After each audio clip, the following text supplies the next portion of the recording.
देश भर में 1 करोड़ नौजवानों को सरकारी नौकरी हम लोग देने का काम करेंगे। 30 लाख सरकारी नौकरियां हम दे देंगे। ये टुकड़े टुकड़े गैंग के सदस्य हैं, टुकड़ों टुकड़ों में इनका घोषणा पत्र आ रहा है। बाबा साहब आम्बेडकर खुद आ जाए तो भी संविधान खत्म नहीं कर सकते हैं।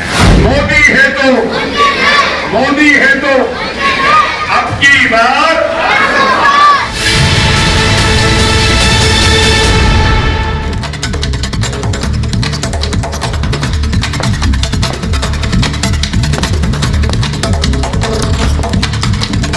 मुसलमान भी बोल रहे हैं 400 पार, अब की बार 400 बार। प्रधानमंत्री नरेंद्र मोदी ने विपक्ष की बोलती बंद कर दी है, क्योंकि जिन मुसलमानों को लेकर बार बार डर दिखाया जाता था, संविधान का हवाला दिया जाता था, लोकतंत्र की दुहाई दी जा रही थी, वो भी कैसे अब 400 पार का नारा लगा रहे हैं। आज महाभारत में आपको बता रही हूं कि प्रधानमंत्री नरेंद्र मोदी ने कैसे बोलती बंद कर दी है विपक्ष की, कैसे प्रधानमंत्री नरेंद्र मोदी ने उस हमले का जवाब दिया है जो विपक्ष का कि हर पार्टी प्रधानमंत्री पर धावा बोलती है जिसे लेकर। और इसीलिए आज आपको वो बयान सुनाऊंगी जो प्रधानमंत्री ने दिया और अपनी सभा से दिया। वो बयान सुनाऊं उससे पहले आपको यह भी बताती हूं कि कैसे देश के मुसलमान भी कह रहे हैं अब की बार 400 पार। जी हां, यह तस्वीर इसलिए जरूरी है क्योंकि प्रधानमंत्री नरेंद्र मोदी की पार्टी ने ये नारा दिया है कि अब की बार 400 पार। लेकिन यह नारा जहां गूंज रहा है उसकी जरा तस्वीर देख लीजिए। यह बोहरा समुदाय का एक आयोजन है और इस आयोजन में बोहरा मुसलमान कह रहे हैं मोदी है तो मुमकिन है। वो ये कह रहे हैं कि अब की बार 400 पार। ये तस्वीरें सामने आई और ये उनको जवाब है जो कहते हैं कि मुसलमानों को डर दिखाया जाता है और मोदी मुसलमान के साथ नहीं है। ये तस्वीर जरा देखिए और पहले सुन लीजिए मध्य प्रदेश की तस्वीरें। मोदी है तो अब की बार मोदी है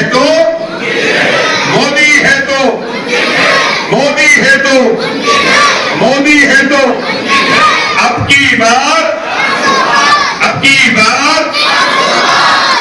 बार मोदी है तो ये तस्वीर उनको देखना जरूरी है जो बार बार प्रधानमंत्री पर संविधान वाला हमला करते हैं, जो नरेंद्र मोदी पर लोकतंत्र वाला हमला करते हैं और ये कहते हैं कि प्रधानमंत्री लोकतंत्र और संविधान को खतरे में डाल रहे हैं। आपको सुनवाती हूं कि कैसे संविधान को लेकर प्रधानमंत्री ने सबकी बोलती बंद कर दी, वो भी अपनी सभा से। जरा सुनिए उनका बयान।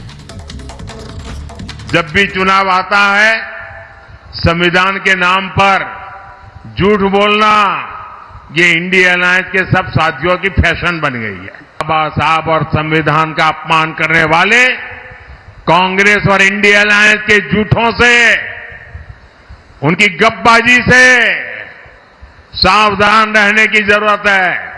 और जहां तक संविधान का सवाल है, आप मान के चलिए और मोदी के शब्द लिख के रखिए, बाबा साहब आम्बेडकर खुद आ जाए तो भी संविधान खत्म नहीं कर सकते हैं। तो मोदी संविधान खत्म कर देंगे, लोकतंत्र बचाना है तो ये आखिरी चुनाव है, इस तरह की बातें बार बार विपक्ष करता रहा है और उन्हीं को प्रधानमंत्री का जवाब था। लेकिन प्रधानमंत्री जहां प्रचार कर रहे हैं पार्टी के लिए 400 पार, वहीं इंडी गठबंधन के अलग अलग मैनिफेस्टो भी आ रहे हैं। उन मैनिफेस्टो को लेकर आज आपको बताती हूं कि क्या एक कंफ्यूजन है। एक घोषणा पत्र पर कोई राजी नहीं है, इनमें से अलग अलग घोषणा पत्र की तस्वीरें आप स्क्रीन पर देख रहे हैं क्योंकि सबने अलग अलग जारी किया है। अब एक घोषणा पत्र पर कोई राजी नहीं, इसे आगे चलाइए विक्रांत। पार्टियां अलग अलग मैनिफेस्टो लेकर आ रही हैं, जिसकी तस्वीर आप देख रहे हैं। अलग अलग मैनिफेस्टोस अलग अलग पार्टी के। नौकरी देने को लेकर अब इस गठबंधन में कई वादे किए गए और अलग अलग वादे किए गए। वो कैसे? कांग्रेस ने कहा कि 30 लाख नौकरियां, 30 लाख भर्तियां हम करेंगे। ये कांग्रेस के मैनिफेस्टो में था जिसको पढ़कर उन्होंने सुनाया था। अब आरजेडी ने आज अपना मैनिफेस्टो जारी किया, उसमें वो कह रहे हैं हम 1 करोड़ सरकारी नौकरियां देंगे। यानी एक क्षेत्रीय पार्टी ज्यादा नौकरियों का वादा कर रही है बनिस्बत कांग्रेस पार्टी। सपा ने रोजगार पर कोई संख्या नहीं बताई है, क्योंकि रोजगार वाला हमला हमेशा होता है, लेकिन कोई संख्या नहीं बताई गई है। क्या इसको लेकर एक संयुक्त घोषणा पत्र हो सकता था? आरजेडी सपा का पुरानी पेंशन बहाली का वादा है, ये दोनों पार्टियां पुरानी पेंशन को बहाल करने की बात अपने मैनिफेस्टो में कर रही हैं, लेकिन वो कांग्रेस पार्टी जो विधानसभा चुनाव में ओल्ड पेंशन स्कीम को लेकर आई और उस पर जीती भी, अगर मैं हिमाचल की बात करूं, लेकिन वो उनके मैनिफेस्टो से अब गायब है, वो इसकी कोई बात नहीं कर रहे हैं, तो इस पर भी कोई सहमति नहीं है। वहीं लेफ्ट पार्टी ने एक ऐसा दांव चला है जिसे लेकर कई सवाल उठ रहे हैं। उन्होंने अपने मैनिफेस्टो में कहा है, और ये शुरू से उनकी सोच रही है, एटमी हथियार के खात्मे का ऐलान कर दिया। अगर हम सत्ता में आ गए तो हम एटमी हथियार, न्यूक्लियर जो हमारी शक्ति है उसको खत्म कर देंगे, उन्हें बर्बाद कर देंगे, खत्म कर देंगे। अब दुनिया में इस वक्त दो जंग चल रही हैं, आप जानते हैं। एक तरफ यूक्रेन और रशिया की जंग चल रही है, दूसरी तरफ इजराइल और हमास के बीच जंग है, जो अब ईरान और इजराइल के बीच में चल रही है, वो भी शुरू हो गई। ऐसे में परमाणु हथियार खत्म करने की बात कर रहा है, उस पर भी प्रधानमंत्री ने आज जवाब दिया है। सवाल यह है कि क्या लेफ्ट से सहमत है कांग्रेस, सपा और आरजेडी? अलग अलग पार्टियां साथ तो आ जाती हैं, लेकिन विचार सेम सहमत नहीं हो सकते। एक रिपोर्ट पहले देख लीजिए, फिर महाभारत।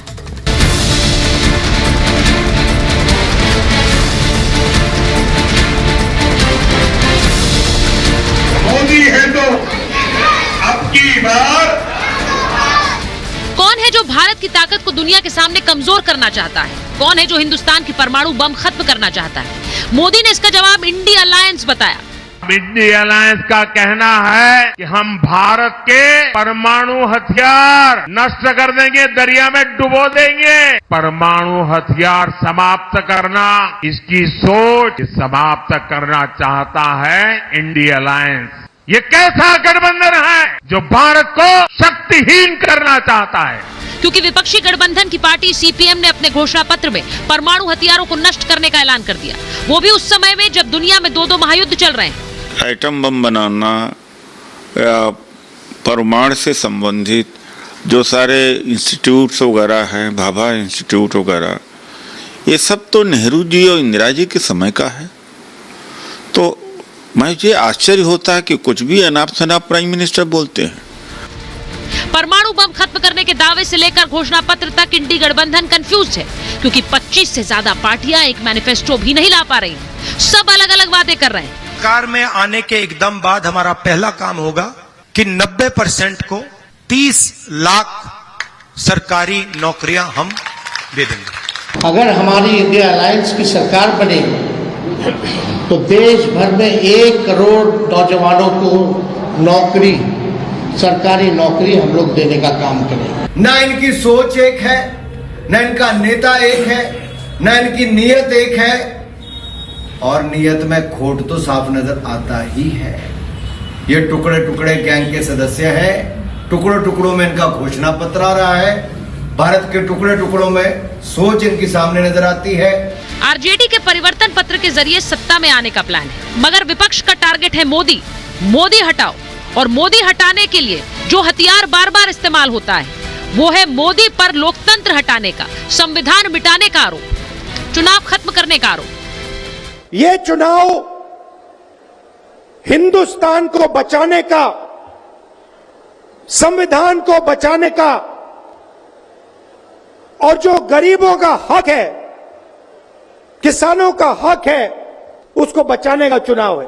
कि अगर देश बचाना है तो हमारे आपके वोट से बचेगा, वोट से ही लोकतंत्र बचेगा, वोट से ही संविधान बचेगा, वोट से ही आरक्षण बचेगा, और वोट से ही हमारे देश की आबादी के 90% लोग जो पीड़ित हैं उनको बचाने का काम होगा। देश के लोकतंत्र, देश के संविधान, देश के भाईचारा को बचाने के लिए जिस हिसाब से देश में बांटने का काम किया जा रहा है, भाई को भाई से लड़ाया जा रहा है, नफरत की राजनीति की जा रही है, आपकी लड़ाई के लिए हम सब लोग आए हैं और आपकी लड़ाई लड़ रहे हैं। बात संविधान की हो रही है तो मध्य प्रदेश से आई ये तस्वीरें भी देख लीजिए।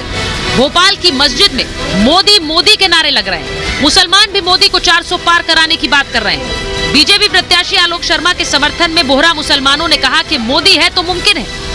मोदी है तो मोदी है तो मोदी है तो मुस्लिम वोट बैंक के लिए विरोधी मोदी को मुसलमान विरोधी बताते हैं और साथ ही मुसलमानों को डराने के लिए संविधान खत्म करने का आरोप भी लगाते हैं। ऐसे नेताओं को नरेंद्र मोदी ने खुद जमकर लताड़ लगाई।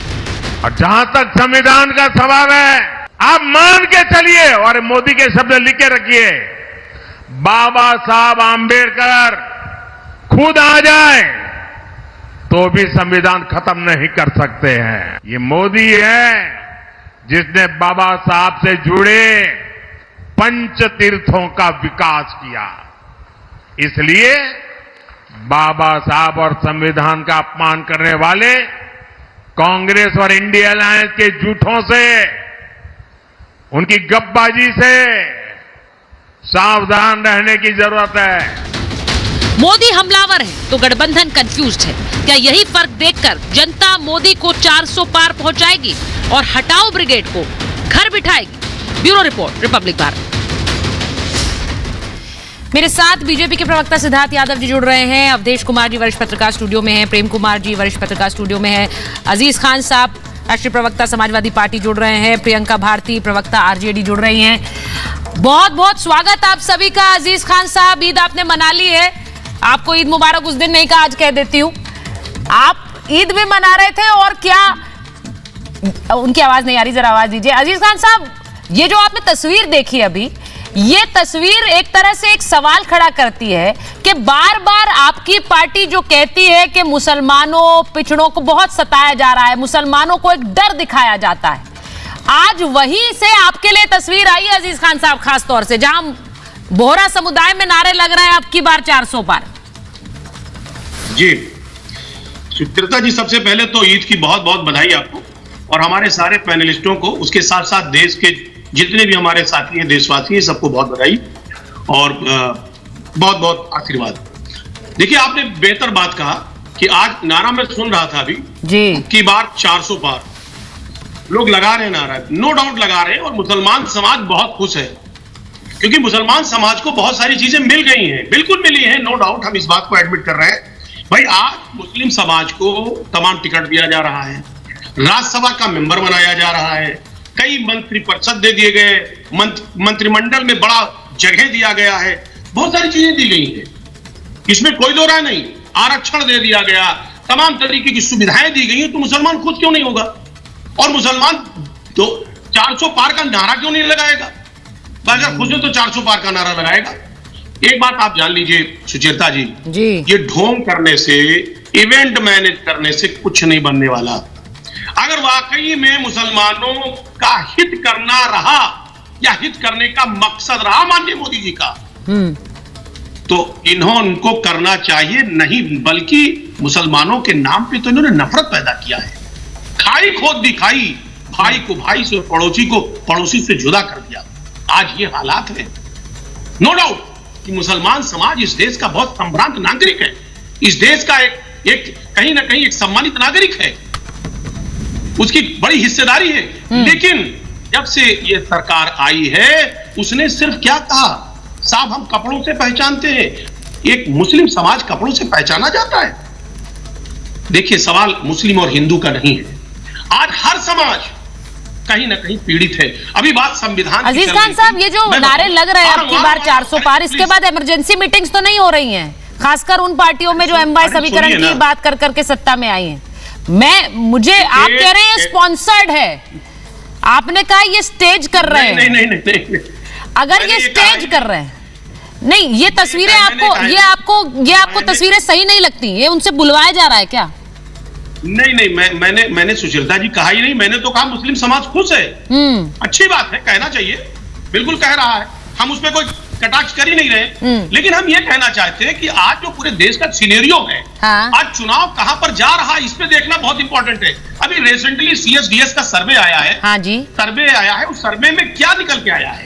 उसमें निकल करके आया है कि ये चुनाव इस देश का जो सबसे बड़ी जरूरत है वो क्या है? बेरोजगारी। 27% चुनाव उस पर आधारित हो गया है। CSDS का सर्वे आप समझिए ना, 23% महंगाई, महंगाई पर चुनाव बनने जा रहा है, बिगड़ने जा रहा है। और आज इन सारी स्थितियों को अगर देख ले, और उसी सर्वे में यह भी कहा गया है कि बीजेपी के आसपास भी कोई पार्टी नहीं पहुंच रही है इस चुनाव में। वो तो मुख्य लाइन है, वो भी तो बात बताइए। ये सेलेक्टिव नहीं होगा। मेरा नहीं सुन लीजिए, मेरा नहीं मैं बाकी मेहमानों के पास भी आती हूँ, उसके वापस आ रही हूँ। ये तस्वीरें मैं इसलिए दिखा रही हूँ क्योंकि ये तस्वीरें देखने के बाद बड़ी हैरानी होती है, क्योंकि इनका इस्तेमाल करके बार बार कहा जाता है कि देखिए ये मुसलमान विरोधी हैं, ये मुसलमानों के लिए प्रताड़ित करते हैं। अब ये तस्वीरें बहुत सारे सवालों पर एक तरह से फुल स्टॉप लगा रही हैं, और वो भी उन पार्टियों पर भी सवाल उठा रही हैं जो ये डर दिखाते हैं। सिद्धार्थ यादव जी, आपके पास आ रही हूं। उन्होंने एक सर्वे का जिक्र किया है, उन्होंने कहा उसमें बहुत सारी चीजें हैं। मैं उस सर्वे पर ना जाते हुए बस ये पूछ रही हूं कि प्रधानमंत्री ने जब एक सभा से सीधे सीधे कह दिया कि लोकतंत्र संविधान खत्म नहीं होने वाला है, उसी संविधान का डर दिखाकर मुसलमानों को भी डराया जाता है। देखिए सुचरिता जी, डर की राजनीति करना समाजवादी पार्टी और इस पूरे इंडी गठबंधन की एक पुरानी आदत रही है। शुरुआत तो बहुत अच्छी करी थी जनाब ने अभी, उनने कहने लगे थे कि मुसलमानों को बहुत कुछ मिला है, बिल्कुल मुसलमान खुश हैं। फिर वो गाड़ी पता नहीं कहाँ डिटूर लेके दूसरे रास्ते चली गई, बात करते करते वो मैं समझ नहीं पाया। बिल्कुल मुसलमान खुश है। आज मुसलमान खुश है क्योंकि इस देश में अगर वास्तव में प्रगति की राह में मुख्य धारा में उनको कोई जोड़ पाया है तो आदरणीय प्रधानमंत्री जोड़ पाए। आप लोगों ने तो सत्ता में रहते हुए मात्र डर की राजनीति और तुष्टीकरण की राजनीति करके मन में भय पैदा करके उनको पीछे धकेलने का काम किया था। और ये डेटा बोलता है, हम नहीं बोल रहे। अगर 19% की आबादी उत्तर प्रदेश में मुसलमानों की है, पर वो 30% के लाभार्थी केंद्र सरकार की योजनाओं में बनते हैं, मुद्रा योजना में बनते हैं, उज्ज्वला योजना में बनते हैं, आवास योजना में बनते हैं, तो देश का मुसलमान आज मुख्य धारा से जुड़ पा रहा है। और इसीलिए वो भी मन में कह रहा है मोदी है तो मुमकिन है, वो भी मन में कह रहा है अब की बार 400 पार। पर यह बात आपको नहीं पचेगी जनाब। ये कैसे पच जाएगी? क्योंकि आपकी तो पूरी भय की राजनीति, तुष्टीकरण की राजनीति इसी पे तो टिकी हुई है। संविधान को ये हो जाएगा, लोकतंत्र को ये हो जाएगा। 2014 के पहले से बोल रहे हैं सुचरिता जी ये बात, 2014 के पहले से। पर 10 साल आदरणीय प्रधानमंत्री मुख्यमंत्री के रूप में रहे, 12 साल, और 10 साल अब प्रधानमंत्री के रूप में पूरे हुए। 22 साल हेड ऑफ गवर्नमेंट रहने के बाद जिनके दामन पे आप एक लालछन नहीं लगा सकते, जिन्होंने इस देश की संस्थाओं को और लोकतंत्र को और मजबूत करने का काम किया हो, उनके सामने अब आपके डर की दुकान नहीं चलने वाली। ये कोई मोहब्बत की दुकान नहीं चलाते सुचरिता जी, ये डर और भय की दुकान चलाते हैं। और इनकी डर और भय की दुकान में अब लोग शटर बंद कर देंगे और इनका साथ नहीं देने वाले। इस देश का लोकतंत्र भी मजबूत होगा, इस देश का संविधान भी सुदृढ़ रहेगा, इस देश का मुसलमान भी मुख्य धारा में जुड़ करके प्रगति की राह में अपने आप को जोड़ेगा। और आज अगर देश की कोई भी लाभार्थी है, कोई भी स्कीम अगर चल रही है, क्या वो सबको नहीं मिल पा रही है? क्या मुद्रा में सब लोग नहीं आ पा रहे हैं? क्या मातृवंदन योजना है वो मुसलमान बहनों को नहीं मिल पा रही है? क्या ट्रिपल तलाक का लाभ मुसलमान बहनों को नहीं मिल पाया? क्या स्टार्टअप इंडिया का लाभ मुसलमान युवकों को नहीं मिल पाया? सबको मिला है, और इसीलिए वो खुश है, और इसीलिए वो कह रहे हैं अब की बार 400 पार। मैं एक बार प्रेम कुमार जी, अजीज खान साहब आपके पास आ रही हूँ, मैं एक बार एक रिएक्शन ले लूं सबसे, अगर आपकी इजाजत हो। प्रेम कुमार जी मुझे बताइए। मुझे ज्यादा नहीं चाहिए। अच्छा ठीक है, 10 सेकंड लीजिए, आप जल्दी से लीजिए, फिर जाऊंगी बाकी को। देखिए सुचरिता जी, ये बिल्कुल ठीक बात कह रहे हैं कि उज्ज्वला योजना से लेकर सारी योजनाओं में सभी धर्मों को पूरी फैसिलिटी मिल रही, नो डाउट। हाँ। संविधान ने हक दिया है, संविधान ने हक दिया है, और वही संविधान जाने नहीं वाला है। आ रहा हूं, लेकिन वो संविधान बचे तब ना। वही उसी, अरे भाई मैंने यही दिखाया कि संविधान को लेकर इतनी बड़ी बात नरेंद्र मोदी ने कह दी, यही डर तो दिखाना होता है, यही तो डर दिखाना होता है अजीज खान साहब। आप लोग यही कहते हैं संविधान बचेगा तभी तो होगा संविधान। उन्होंने कहा कोई नहीं हटा सकता संविधान को। अब और क्या चाहिए? देश का प्रधानमंत्री ये कह रहा है। अरे सुचरिता जी, हाँ। अरे बोलने दीजिए, अरे 10 मुझे बात साल से रखिए। 10 सेकंड बोले थे आप। संविधान को बदलने की साजिश हो रही है, उसी संविधान को बदलने की साजिश नहीं चाह रही है ये सरकार। नहीं भाई, ये साजिश क्यों है? जब देश का प्रधानमंत्री, मैं एक बार जरा दोनों पत्रकारों पर एक मिनट, मैं अवधेश जी और प्रेम कुमार जी के पास आ रही हूँ। भाई देश में प्रधानमंत्री मंच से कह गए कि भाई ये नरेंद्र मोदी कह रहे हैं, देश का प्रधानमंत्री बोल रहा है कि संविधान हटाने की बात, यही सब झूठ फैलाते हैं ये नेता। कोई नहीं बदल सकता उस संविधान को। अब इससे बड़ी बात और क्या चाहिए? नहीं, भारत में संविधान दिवस कब से मनाना शुरू हुआ? हाँ। संविधान दिवस की शुरुआत तो प्रधानमंत्री नरेंद्र मोदी के कार्यकाल में हुआ है। जब वो गुजरात के मुख्यमंत्री थे तो मुझे अच्छी तरह याद है कि वहां संविधान दिवस की उन्होंने शुरुआत की थी और संविधान के बड़े बड़े वो पुस्तकाकार, वो बहुत बड़ा बड़ा बनता था, हाथी को सजा करके उस पर लाद के, और वो जुलूस निकाले जाते थे कि हमारा संविधान कितना महान है। अंबेडकर जी पर उन्होंने किताब लिखा हुआ है संविधान को लेकर, उसमें क्या परिवर्तन होना चाहिए, क्या आवश्यकता है, वो सब चीजें हैं। लेकिन ये जो भय पैदा किया जा रहा है कि संविधान खत्म किया जाएगा, भाई 10 साल में कौन सा संविधान खत्म हो गया है? और भारत में संविधान खत्म कोई करना भी चाहे तो क्या इतना आसान है क्या? 127 संशोधन संविधान में हुए हैं, जिसमें आप अगर देख लीजिए तो करीब करीब 90 संशोधन किसके सरकार के कार्यकाल में हुआ। और जो समाजवादी लोग हैं, मुझे तो हैरत होती है कि डॉक्टर राम मनोहर लोहिया ने इस संविधान में व्यापक परिवर्तन की मांग की थी। उनके बजाबता इस पर लेख हैं, उनकी पुस्तकों में इसका विवरण है। देश की कम्युनिस्ट पार्टियां सुचरिता कहती थी कि यह संविधान भारत का नहीं है, ये तो साम्राज्यवादी संविधान है, यह पूंजीपतियों का संविधान है। लेकिन वो संविधान को पूरी तरह खत्म करने की मांग करते थे। लेकिन बीजेपी सरकार आ गई है तो वो संविधान दिवस मना रही है। तो इस देश में लंबे समय तक झूठ बोल के कि मुसलमान विरोधी है, इसको वोट मत दो, ये संविधान खत्म कर देगी, वोट मत दो, ये दुनिया से युद्ध करा देगी, वोट मत दो, और लोकतंत्र बचाना है तो आखिरी चुनाव है। इससे देश बाहर निकल के और बीजेपी को अकेले बार बार बहुमत दे रहा है।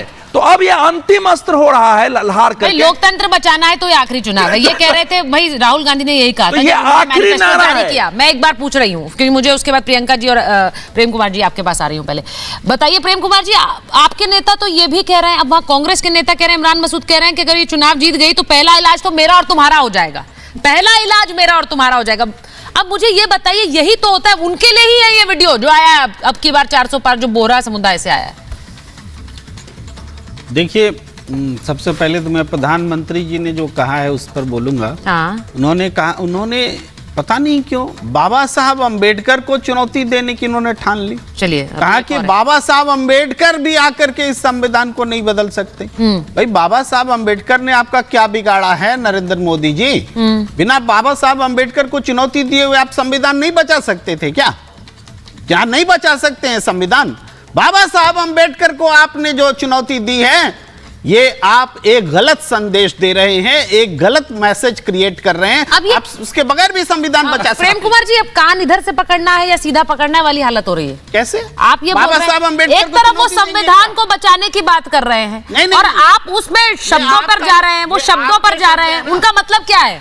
उनका मतलब क्या है? उन्होंने कहा संविधान कोई नहीं, उसकी अगली लाइन क्या है? नहीं, उसकी अगली लाइन क्या है? बीजेपी वर्ड प्ले पर नहीं जाइए।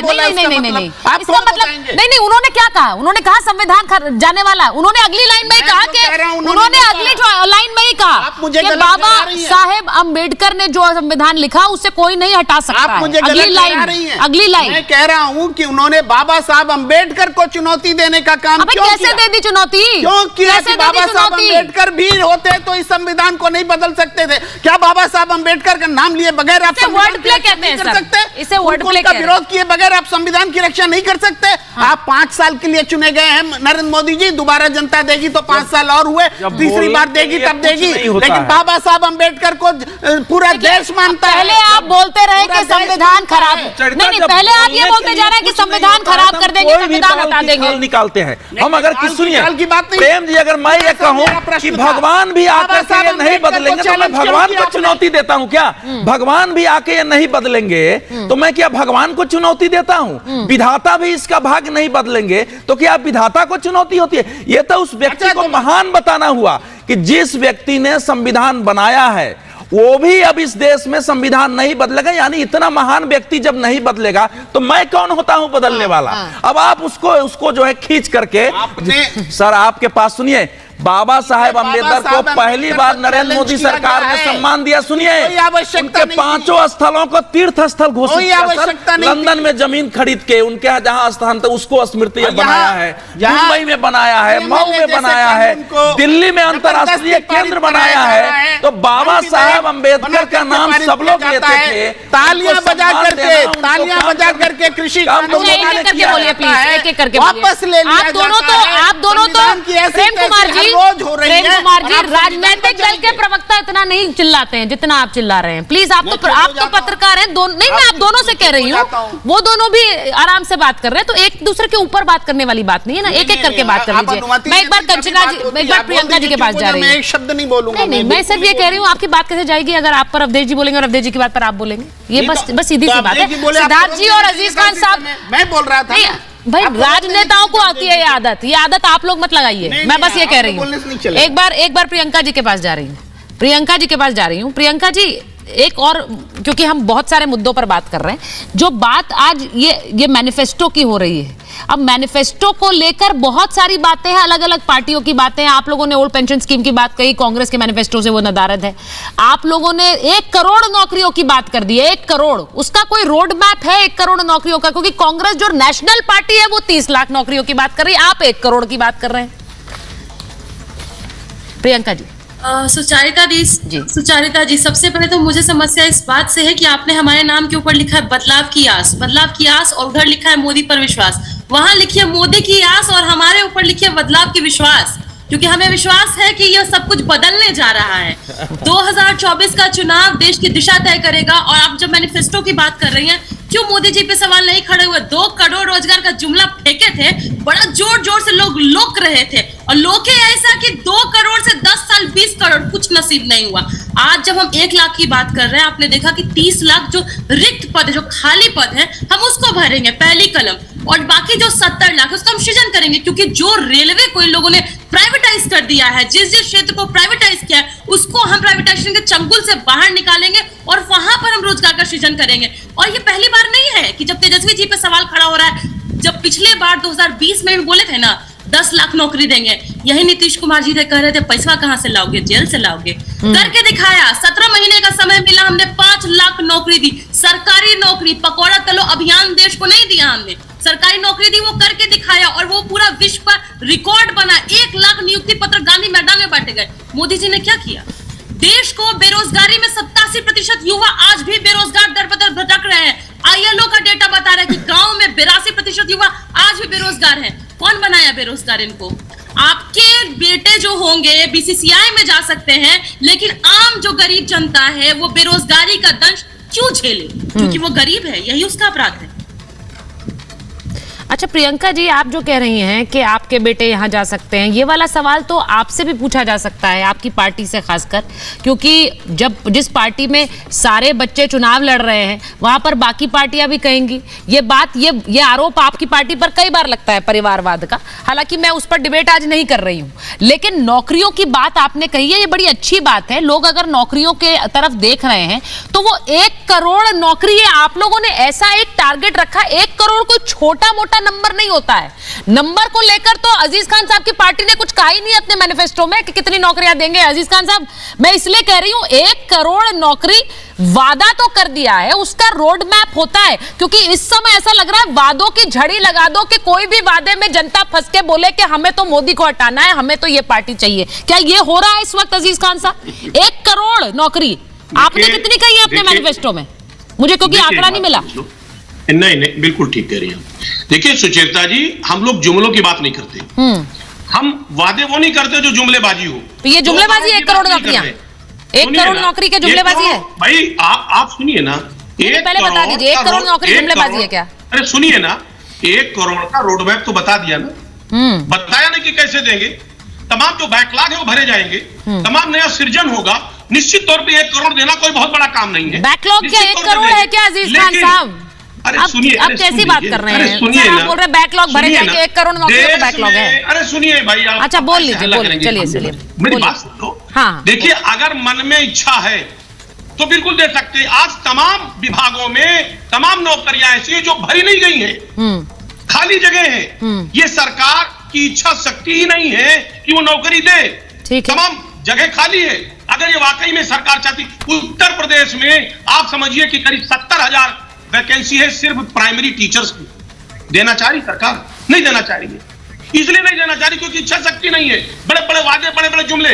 अगर वाकई में देना चाहती, या तो पेपर लीक हो जा रहा है, सब 12-12 पर्चे लीक हो जा रहे हैं, 12-12 एग्जाम लीक हो जा रहे हैं। तो जब सरकार की इच्छा शक्ति नहीं नौकरी देने की, तो वो साहब उसे क्या मांगो? वो तो जुमलेबाजी करती है कि 1 साल में हम 2 करोड़ देंगे। सच्चाई ये है कि इच्छा शक्ति और दृढ़ इच्छा शक्ति, अगर उसको धर्म के नाम पर वोट मिल रहा है, धर्म तंत्र के नाम पर वोट मिल रहा है, तो काहे नौकरी देगी, काहे बेरोजगारी खत्म करेगी, काहे वो महंगाई खत्म करेगी। सवाल इस बात का है कि आज बीजेपी को गलतफहमी हो गई है कि देश का युवा हमारे साथ है, हम नौकरी नहीं देंगे फिर भी वो मेरे साथ है, लेकिन उनको ये नहीं पता कि इस देश में ये वाला बड़ा आरोप है भाई। वो कह रहे हैं जिसके पास नौकरी नहीं है सिद्धार्थ जी, उनके लिए ये जुमला नहीं है।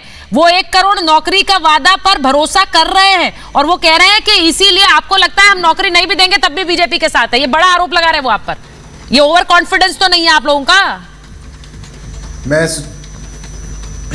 मैं सुचरिता जी बिल्कुल इसका जवाब दूंगा। हाँ। और उससे पहले कुछ और भी बात अभी पैनल पे कही जा रही थी, उसका जवाब भी देकर फिर मैं इस बात पर जरूर आऊंगा। बोलिए। अभी कहीं पैनल पर चर्चा हो रही थी कि लोकतंत्र संविधान बचाने की बात पे हो रहा था और फिर कहा जा रहा था कि आखिरी चुनाव होगा। ये कह रहे हैं इनके सब नेता कि आखिरी चुनाव होगा।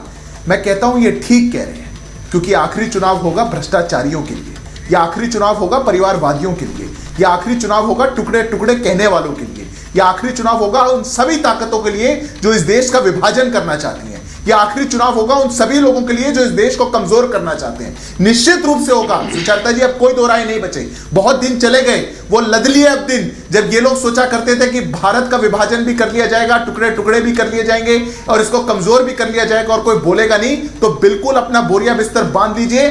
जो ऐसे परिवारवादी भ्रष्टाचारी टुकड़े टुकड़े विभाजनकारी शक्तियां, ये उनका आखिरी चुनाव होगा। अब इनने बात करी रोजगार की, इनने लिख तो दिया नंबर, 1 करोड़ का नंबर लिखा है, किसी ने कुछ और लिखा है, किसी ने नंबर ही नहीं लिखा। अरे रोड मैप भी लिख देते। आपने जब अपने समय में या तो सत्ता में रहते हुए आप साबित करके दिखाते कि हम तो देखिए रोजगार को ऐसा सृजन करके दिखाते हैं और इन रास्तों से हम करते हैं, पर आपके समय में तो सिर्फ पर्ची वालों की नौकरियां लगती थी, सिर्फ खर्ची वालों की नौकरियां लगती थी, और हमारी सरकार में बिना खर्ची बिना पर्ची की नौकरी लगती है। आपके समय में या तो लेटर जाता था ऊपर तक या पैकेट जाता था ऊपर तक, उसी को नौकरी मिल पाती थी। आज के समय में नौकरी से बढ़कर के इस देश के युवा को अगर उसके हाथ को मजबूत करके और अगर स्वरोजगार की ओर उसको ले जाया गया है, अगर डिजिटल इंडिया के माध्यम से, अगर स्टैंड अप इंडिया के माध्यम से, स्टार्टअप इंडिया के माध्यम से, मुद्रा लोन के माध्यम से अगर रोजगार का सृजन किया गया है, तो भारत ने इस ग्लोबल चैलेंज को भी सॉल्व करने का काम किया है। कोविड के बाद में पूरी दुनिया के देशों की देखते आप हालत क्या थी,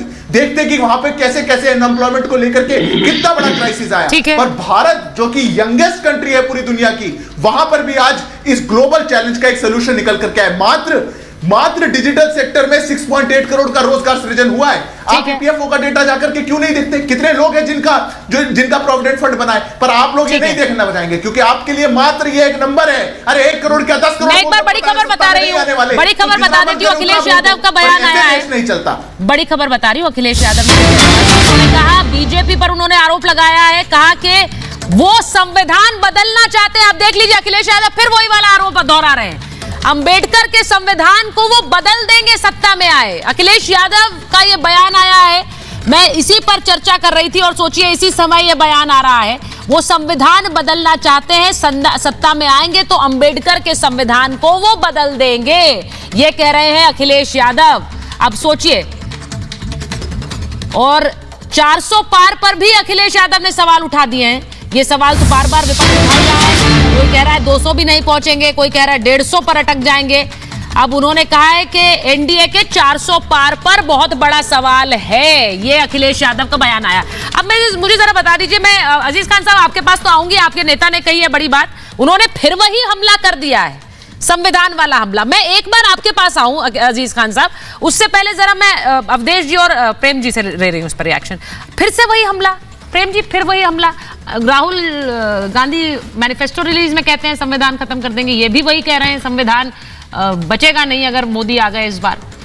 देखिए, ऐसी कई घटनाएं लगातार हुई हैं, होती रही हैं, जिसके बाद से लोगों के मन में ये घर कर गया है कि संविधान खत्म किया जा रहा है।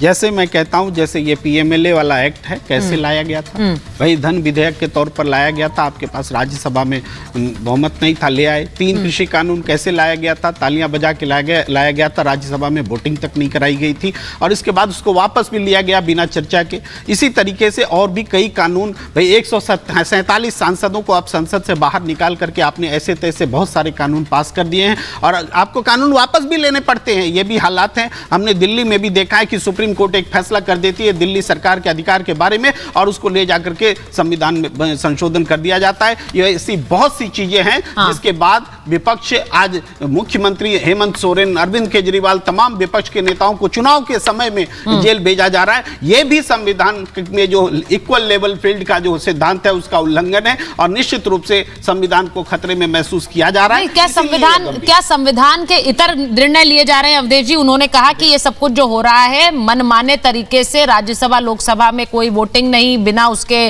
फैसले लिए जा रहे हैं, बदले जा रहे हैं। क्या ऐसा हो रहा है? सच्चाई है प्रेम कुमार जी की बात में? देखिए, प्रेम कुमार जी की बात से ही पता चलता है कि देश में संविधान नहीं बदल रहा है। इन्होंने एक्ट की बात की है, कृषि कानून की। वो कॉन्स्टिट्यूशन चेंज नहीं है, वो कृषि कानून। संसद के अंदर अगर विपक्ष वॉकआउट करता है, उसमें कोई विधेयक पारित होता है, तो वो संविधान बदलना नहीं होता है। संविधान बदलने के बिल्कुल प्रावधान एक सेकंड, अच्छा वो कंप्लीट कर। मैं एक बात कह के सुनो सुचरिता, इस समय विपक्षी पार्टियों की दशा क्या है, मैं एक बात। इस समय भारत में कुल केंद्रीय कर्मचारियों की संख्या है 35,25,000। ठीक है। कुल जो हमारे पास जो सैनिक है वो 14,40,000 हैं और 25 लाख के आसपास आपके पास ये जो सुरक्षा बल होते हैं। पुराना आंकड़ा सुनिए, नहीं सर, 2022 का दे रहा हूं, सुन लीजिए। वो 11 लाख पर सुनिए, कुल 74 लाख तो हमारे पास है। अगर 10% 15% भी वैकेंसी है, 1 करोड़ कर्मचारियों की, केंद्रीय कर्मचारियों की नियुक्ति होगी कहां से? ये कहां से ये सब आंकड़ा ले आते हैं? तो आज जो माझी जी ने कहा है, लाइए प्रियंका जी को लाइए, तो ये मैं इसलिए लाया हूं कि उसी प्रकार से संविधान बदलाव की भी बात है। ये जो बातें हो रही है हमारे यहाँ, रोजगार देने में और नौकरी देने में अंतर है। प्रधानमंत्री ने 2 करोड़ रोजगार की बात की है, 2 करोड़ नौकरी की बात नहीं की है। दोनों में बिल्कुल क्वालिटेटिव डिफरेंसेस होता है। केंद्रीय कर्मचारियों की संख्या भारत में कभी भी 1 करोड़ नहीं रही है, इंक्लूडिंग हमारी सेना, हमारा जो पैरामिलिट्री फोर्सेज जिसको कहते हैं वो। तो ये पार्टियां इस प्रकार से वायदा करके देश को गफलत में क्यों डालती है? ये तो सामाजिक और राजनीतिक अपराध है। उसी प्रकार से जहां तक संविधान का सवाल है, मैं अगर इनके जैसे तो मैं 50 उदाहरण दे सकता हूं कि जब लालू यादव जी चारा घोटाले में हुए और उनके यहां कार्रवाई करने गई तो उस पर हमले हुए और फोर्स बुलानी पड़ी उनको अरेस्ट करने के लिए। ठीक है। और उन्होंने बिना किए हुए राबड़ी देवी को मुख्यमंत्री घोषित कर दिया। वो संविधान का पार्ट था। और किस संविधान? बताइए प्रियंका जी, वो तो सीधे सीधे आरोप लगा रहे हैं कि किस संविधान के तहत उन्होंने राबड़ी जी को मुख्यमंत्री बनाया था। जब आप करें तो ठीक है, दूसरा करें तो संविधान की दुहाई, संविधान खराब कर रहे हैं, संविधान ले जाएंगे। संविधान के ऊपर अगर जब बात हो ही रही है ना, तो मैं आपको थोड़ा सा पीछे लेके चलती हूँ। 2016 की अरुणाचल प्रदेश की एक घटना का जिक्र करूंगी, जहां पर गवर्नर के हस्तक्षेप से रातों रात सरकार गिरा देने की कोशिश हुई और फिर सुप्रीम कोर्ट ने उसमें अड़ंगा लगाया और वहां पर सुप्रीम कोर्ट ने बोला गवर्नर का मूड चेंज होगा तो सरकार गिरा दीजिएगा। एग्जैक्टली यही हो रहा है तमिलनाडु में, जहां पर रवि जो है गवर्नर बने हुए, विधेयक पास करते हुए विधानसभा से 2 साल बीत जा रहे हैं, लेकिन वो पास होने नहीं दे रहे हैं। और एक और वहां पे एक बात मैं आपको बता दूं, एक मिनिस्टर को अपने मन से बर्खास्त कर दे रहा है, फिर माफी मांग रहे हैं, वो मिनिस्टर फिर अंदर आ रहे हैं। इस तरीके से ये हमले कर रहे हैं। तो ये मैं आपको छोटे छोटे एग्जांपल्स दे रही हूँ कि कैसे काम। और अभी ये जो बैठे हुए हैं वरिष्ठ पत्रकार मोदी पर विश्वास रखता है क्या? या पत्रकार कोई भी होगा तो क्रिटिकल होगा? इनके ऊपर लिखिए भाजपा प्रवक्ता, 2 बिठाइए भाजपा प्रवक्ताओं को। उसके बाद ये बार बार जो कह रहे हैं ना, अभी इन्होंने एक शब्द यूज किया, आपने पता नहीं ध्यान दिया कि नहीं, उन्होंने कहा कि जो ये नौकरी का वादा कर रहे हैं ये इल्लीगल है। 2 करोड़ का जुमला फेंक रहे थे सालाना, तो इलीगल नहीं था। और हम 1 करोड़ लोगों की बात कर रहे हैं नौकरी देने। अच्छा प्रियंका जी, एक बात तो मैं पहले कहना चाहती हूँ, एक मिनट, नहीं एक सेकंड, मैं एक चीज कहना चाह रही हूँ। प्रियंका जी नहीं, सुन लीजिए मेरी बात। पत्रकार अपनी अपनी अलीजियंस या अपनी अपनी सोच रख सकते हैं। आपके हिसाब से अगर जो पत्रकार आरजेडी के समर्थन में बोलते हैं, मैं उनके ऊपर से प्रवक्ता हटा दूं, उनके ऊपर से पत्रकार हटा दूं और आरजेडी प्रवक्ता लिख दूं, ऐसा होता है क्या? ऐसे पत्रकार हैं जो आरजेडी का समर्थन करते हैं, तो मैं उन्हें पत्रकार बोलना बंद कर दूं? मैम पर्सनल टिप्पणी मत करिए ना किसी पर, आप अपनी बात रखिए। मेरा बस ये कहना है, ना मैं प्रेम कुमार जी पर कोई तख्ती लटकाऊंगी, ना मैं अवधेश जी पर तख्ती लटकाऊंगी। हाँ, जो बायस्ड होते हैं वो पत्रकार होते नहीं है। पत्रकार का काम होता है सवाल पूछना across the party line, across the person, चाहे वो प्रधानमंत्री हो चाहे गरीब का बेटा हो, सबसे सवाल पूछेगा। सही बात है। बिल्कुल सही बात है मैम, लेकिन कई ऐसे पत्रकार हैं जिनको आपकी पार्टी समर्थन देती है और वो एक ही तरफ से सवाल पूछते हैं, तो फिर आपको भी वो हक नहीं है बोलने का। मैम मैं बस ये कह रही हूँ, ये हर तरफ है, इसीलिए एक तरफा मत बोलिए, मेरी ये रिक्वेस्ट है आपसे। मेरी एक नहीं, आपके हक में क्या पत्रकार ऐसे नहीं है जो सिर्फ आपके हक में पूछते हैं और सवाल पूछते हैं नरेंद्र मोदी से? हाँ सुचरिता, हमारा तो क्या ये जो आरजेडी की प्रवक्ता है, ये हम लोगों को पत्रकारिता की परिभाषा बताएंगी और पत्रकारिता हम लोगों ने वो दिन देखा है। सुनो, लालू जी के साथ तो मैं काली में कोई प्रेम कुमार जी बोले ना आप, लेकिन पर्सनल टिप्पणी उन्होंने किया है ना। मैंने अगर ये बताया है कि कुल मिलाकर 74 लाख सरकारी कर्मचारियों की संख्या ही है, आप अतिरिक्त 1 करोड़ कहां से दे देंगे? तो ये मोदी समर्थन अगर हो गया, ये फैक्ट है कि नहीं? अगर फैक्ट है तो मुझे काट के बताया जाए। दूसरी बात मैंने ये कहा है कि भाई आरजेडी में अगर लालू जी को जेल जाना था तो अपनी ओर से घोषित कर देते हैं, बिना विधायक दल की क्या विधायक दल में चुनाव हुआ था तो वो संविधान बचाना है वो। ये सारे सवाल सुनिए, मैं आप पर व्यक्तिगत टिप्पणी नहीं करता हूं। आरजेडी में हमारे सैकड़ों लोग मेरे जानने वाले भी हैं और हम लोग बात करते रहते हैं। मैं तथ्यों पर बात किया हूं और तथ्यों पर नहीं, मुझे लगता है कि आप नहीं, प्रियंका जी आप पर भी कोई टिप्पणी करेगा तो मैं बोलूंगी, क्योंकि मुझे नहीं अच्छा लगता मेरे किसी भी मेहमान पर कोई टिप्पणी हो। इट्स नॉट नाइस, बस ये मैं कहना चाह रही हूं। मैं एक बार बड़ी खबर बता दूं, कल आम आदमी पार्टी दफ्तर में अंबेडकर जयंती मनाई जाएगी और आम आदमी पार्टी के नेता संविधान बचाने की शपथ लेंगे। संविधान बचाने की शपथ ली जाएगी, पार्टी के सभी नेता वहां पर संविधान बचाने की शपथ ली जाएगी। अब ये क्या हो रहा है भाई, संविधान बचाने की? ये क्या एक लास्ट डिच एफर्ट है अजीज खान साहब? मैं इसलिए कह रही हूं क्योंकि जिस सर्वे का आपने अभी थोड़ी देर पहले जिक्र किया था अजीज खान साहब, उसी सर्वे में यह कहा जा रहा है कि नरेंद्र मोदी फिर से सत्ता में आ रहा है। आपने उसका जिक्र किया था, मैंने नहीं किया। तो इसीलिए क्या ये कोशिश है हर पार्टी की कि ये दिखाओ भाई संविधान खत्म है इसके चुनावों के बाद, इस चुनाव के बाद डिक्टेटरशिप शुरू हो रही है, नरेंद्र मोदी की डिक्टेटरशिप, क्या ये है? देखिए सुचित्रा जी, 2-3 बात बड़ी इंपॉर्टेंट है, इस पे बहुत हल्ला नहीं करने की जरूरत है। जो सच है सच बोलना चाहिए। आज जो परिस्थितियां बनी है 2014 से लेके अभी तक, आपको क्या एहसास होता है कि जितने बड़े बड़े इंस्टीट्यूशंस हैं, ऑर्गेनाइजेशंस हैं, वो किस तरह खतरे में है, किस तरह उनका दुरुपयोग हो रहा है, किस तरह संविधान की शपथ लेने वाले लोगों को किस तरह जेल में भेजा जा रहा है, आप देख रही है ना। तो ये लोकतंत्र की हत्या नहीं है और क्या है? 5 जजों का बेंच आता है, 5 जजों की टीम आती है सुप्रीम कोर्ट, सर्वोच्च न्यायालय के, वो कहते हैं साहब लोकतंत्र खतरे में। तो क्या समझा जाए? क्या समझा जाए? क्या हम ये ना समझे कि संविधान खतरे में है? क्या हम ये ना समझे कि तानाशाही सरकार आने वाली है? सवाल इस बात का है कि जब लोकतंत्र नहीं रहेगा, जब तानाशाही होगी, तो संविधान बदलने में कितना देर लगेगा? सर कौन सी तानाशाही है इस देश में? कौन अपनी मन की बात नहीं बोल रहा, अपने मन की बात नहीं कह रहा है? कांग्रेस मैनिफेस्टो में तो यह तक कह दिया गया कि अपने मन के कपड़े पहनने का अधिकार होगा। अरे भाई, किसको अपने मन के कपड़े पहनने और खाने का अधिकार नहीं है? मुझे तो आज तक ये बात समझ नहीं आई है। एक लास्ट 30 सेकंड से सिद्धार्थ जी जल्दी से बोल दीजिए, मेरे पास समय नहीं है। सिद्धार्थ जी जल्दी से इसका जवाब दे दीजिए।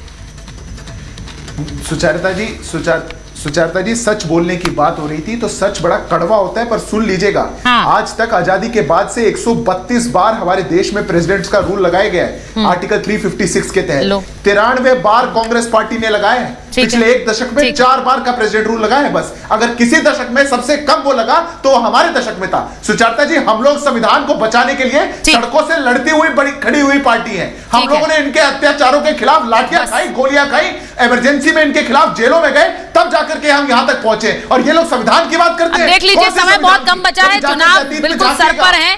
अपनी बात ज्यादा से ज्यादा लोगों तक पहुंचाइए, क्योंकि उसी के जरिए तय होगा कि कौन इस बार आ रहा है, कौन जा रहा है। बहुत बहुत धन्यवाद आप सबका। महाभारत।